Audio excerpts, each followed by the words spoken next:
Good morning everyone, and welcome back to Gardening Mindfully. And it is raining right now, but I wanted to take the time to clean up this garden bed.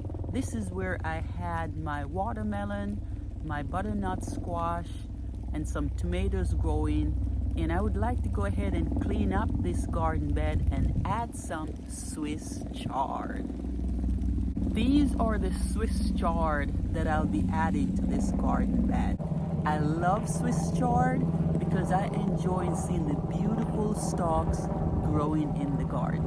Now these are mostly red, but they're also Swiss chard with white or even yellow stalks. And the leaves are large. Look how beautiful this is. Just awesome. So you can eat the leaves of Swiss chard, and you can also eat this colorful stalks. So I'll go ahead and get the garden ready and plant these Swiss chard.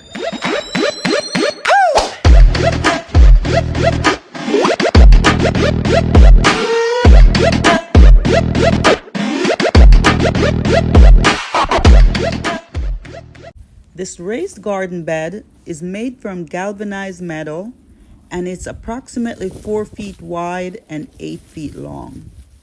This past summer, I grew watermelon, squash, pumpkin, tomato, and callaloo all in this one garden bed.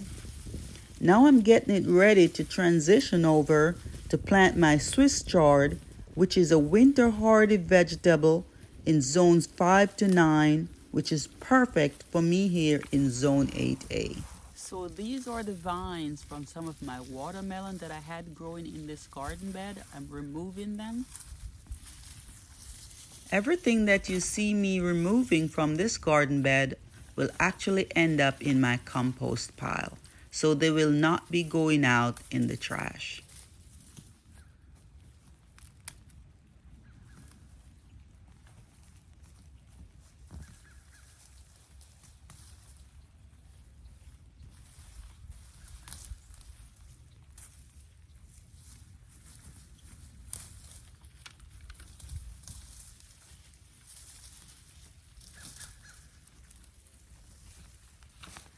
I'm also removing this tomato plant.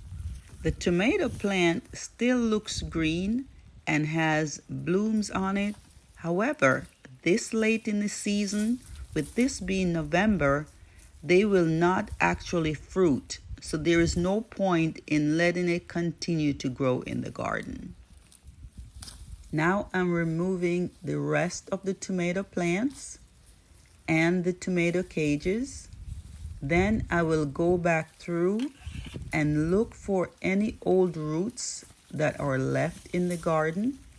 I'll remove those, and all of this again is to make space to plant our Swiss chard. The 2 broccoli plants that you're seeing will remain in this garden bed and will grow alongside my Swiss chard. The marigold that you're seeing, that beautiful vibrant yellow, and I believe there's an orange one, I will leave most of those in this garden bed until they succumb to winter. Now marigold can handle a light frost and cool temperatures, but they tend to succumb to winter. I'll go ahead and leave some of the marigold to grow alongside the Swiss chard and broccoli because I enjoy seeing that vibrant color in the garden. Now let me bring you in closer so you'll see what I have left in this garden bed before I start to plant my Swiss chards. What you're seeing here is a dark, rich, well-draining soil that is ideal for growing vegetables. On top of the soil, I have hay that is used to help to retain moisture in the soil. There are 2 broccoli plants and several yellow marigold.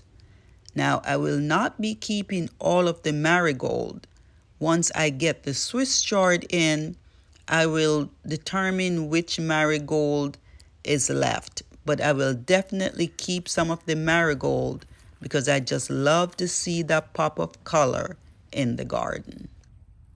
Now let's talk about Swiss chard. Swiss chard is easy to grow, tasty, and nutritious. It's a green leafy vegetable that's related to spinach and beetroot. It is a biennial vegetable but is mostly grown as an annual.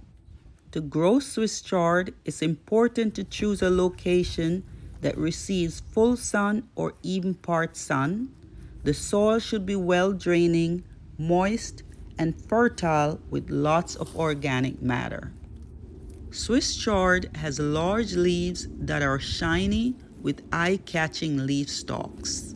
The stalks can be white, yellow, orange, green, or even red, which is the variety that I'm planting in this garden bed. We are getting light rain today. However, I went ahead and watered the Swiss chards and all the plants in this garden bed really well because I wanted the roots to get a chance to establish. And then I added some more hay to ensure that the soil is covered, again to help to retain moisture. I'm growing my Swiss chard in a raised garden bed that is made from galvanized metal. What that tells us is if you just have a small patio, you too can grow Swiss chard. Swiss chard can be grown in a container as long as that container gets enough sunlight. It can be full sun or part sun. So therefore, you too can grow Swiss chard if you have enough space for a container on a patio that receives enough sunlight. Swiss chard is hardy in zones 5 to 9 and is considered a winter hardy vegetable. It can tolerate light frost and continue to grow in the garden when the temperature is not too low. And the leaves are actually said to taste better once they experience a period of cold temperature. Look at that beautiful array of colors. I just love it. Swiss chard is a superfood. Not only is it gorgeous in the garden, it is tasty and also very nutritious. It is loaded with vitamins A, C, D, and K. It's a great source of dietary fiber, iron, potassium, magnesium, and also manganese. When it comes to harvesting, Swiss chard is considered one of those cut and come again vegetables.